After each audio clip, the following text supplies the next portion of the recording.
முழுவதும் வாக்காளர் பட்டியல் சிறப்பு தீவிர திருத்தப் பணிகளை மேற்கொள்வது குறித்த அறிவிப்பு ஒரு வாரத்திற்குள் வெளியாகலாம் என்று தகவல் வெளியாகியுள்ளது. இதில் முதற்கட்டமாக அடுத்த ஆண்டு சட்டப்பேரவைத் தேர்தல் நடக்கவுள்ள தமிழ்நாடு, கேரளா உள்ளிட்ட மாநிலங்களில் வாக்காளர் பட்டியல் சிறப்பு தீவிர திருத்தத்தை மேற்கொள்ள தேர்தல் ஆணையம் திட்டமிட்டுள்ளதாக கூறப்படுகிறது. ஜனவரி இறுதியில் அல்லது பிப்ரவரி மாத தொடக்கத்தில் திருத்தப்பட்ட வாக்காளர் பட்டியல் வெளியிடப்படலாம் என்றும் தகவல்கள் வெளியாகியுள்ளன. நாகை மாவட்டத்தில் அரசு நேரடி நெல் கொள்முதல் நிலையங்களில் நெல் மூட்டைகள் மழையால் வீணாவதாக நியூஸ் 18 செய்தி வெளியிட்டதை அடுத்து லாரிகள் மூலம் குடோனுக்கு கொண்டு செல்லும் பணிகள் தீவிரமடைந்துள்ளன. மாவட்டத்தில் 120க்கும் மேற்பட்ட இடங்களில் தேக்கமடைந்துள்ள ஆயிரக்கணக்கான நெல் மூட்டைகள் மழையில் நனைந்து வீணாகி நெல்மணிகள் முளைத்தன.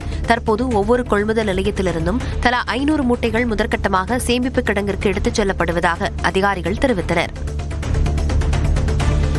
மயிலாடுதுறை மாவட்டம் தரங்கம்பாடி அருகே மதுபோதையில் முதியவரை கத்தியால் குத்தி கொலை செய்த இளைஞரை காவல்துறையினர் கைது செய்துள்ளனர். ஆனைக்கோவில் கிராமத்தைச் சேர்ந்த அமிர்தலிங்கத்தின் மகன் சுபாஷ் அப்பகுதியில் மதுபோதையில் வாகனத்தில் வேகமாக சென்ற ராஜமூர்த்தி என்பவரை கண்டித்துள்ளார். ஆத்திரமடைந்த ராஜமூர்த்தி சுபாஷை கத்தியால் குத்தியதோடு அவரின் தந்தை அமிர்தலிங்கத்தை நெஞ்சில் கத்தியால் குத்தி கொலை செய்துள்ளார்.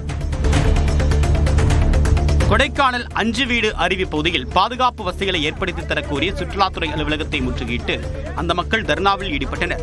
கடந்த வாரம் அருவியில் குளித்த போது மாயமான பொள்ளாச்சியைச் சேர்ந்த மருத்துவக் கல்லூரி மாணவரின் உடல் 4 நாட்களுக்கு பிறகு மீட்கப்பட்டது. இந்நிலையில் அருவி பகுதியில் பாதுகாப்பு அம்சங்களை விரைந்து ஏற்படுத்த கோரி போராட்டம் நடைபெற்ற நிலையில் அருவிக்கரையில் தடுப்பு வேலி அமைப்பது குறித்து ஆய்வு செய்யப்படும் என்று அதிகாரிகள் உறுதியளித்துள்ளனர்.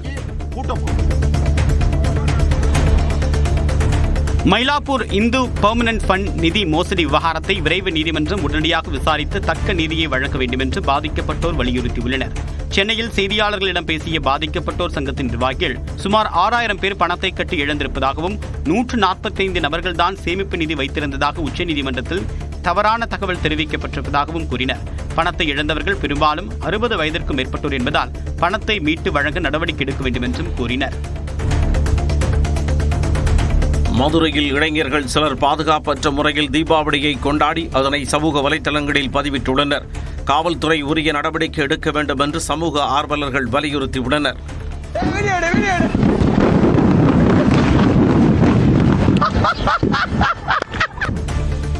புதுச்சேரி தேத்தாம்பாக்கம் கிராமத்தில் அடிப்படை வசதிகளை மேம்படுத்தி தரப்படாததை கண்டித்து பொதுமக்கள் காலவரையற்ற உண்ணாவிரதம் மேற்கொண்டுள்ளனர். கிராமத்தில் பள்ளிகளுக்கு தரமான கட்டட வசதி, கழிவுநீர் வசதி, ஏரி சீரமைப்பு, வீட்டுமனை பட்டா, இடுகாட்டுக்கு பாதை உள்ளிட்டவற்றை மேம்படுத்த கிராம மக்கள் வலியுறுத்தி வருகின்றனர். சட்டமன்ற உறுப்பினரும் அமைச்சரான நமச்சிவாயத்திடம் பலமுறை கோரிக்கை வைத்தும் நடவடிக்கை இல்லை என்று போராட்டத்தில் ஈடுபட்டக்கூடிய மக்கள் அதிருப்தி தெரிவித்தனர்.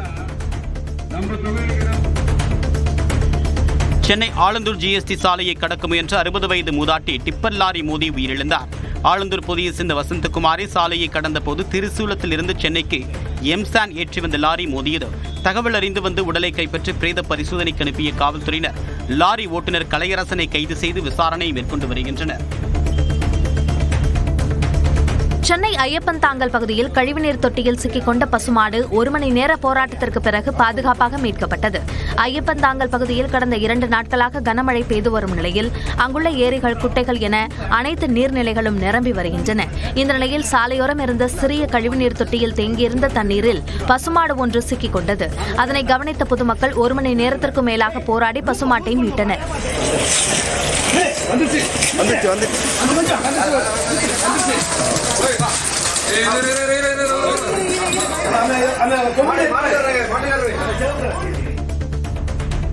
புதுக்கோட்டை அசோக் நகரில் செயல்படும் பெட்ரோல் பங்க் ஒன்றில் மழைநீர் கலந்த பெட்ரோலால் 30க்கும் மேற்பட்ட இருசக்கர வாகனங்கள் பழுதாகின. கனமழை காரணமாக பெட்ரோல் பங்கின் தரையில் உள்ள பெட்ரோல் டேங்கில் மழைநீர் புகுந்ததாக கூறப்படுகிறது. இதனை அறியாமல் பெட்ரோல் நிரப்பப்பட்ட நிலையில் பழுதான வாகன உரிமையாளர்கள் பெட்ரோல் நிலையத்தை முற்றுகையிட்டதால் பரபரப்பு ஏற்பட்டது.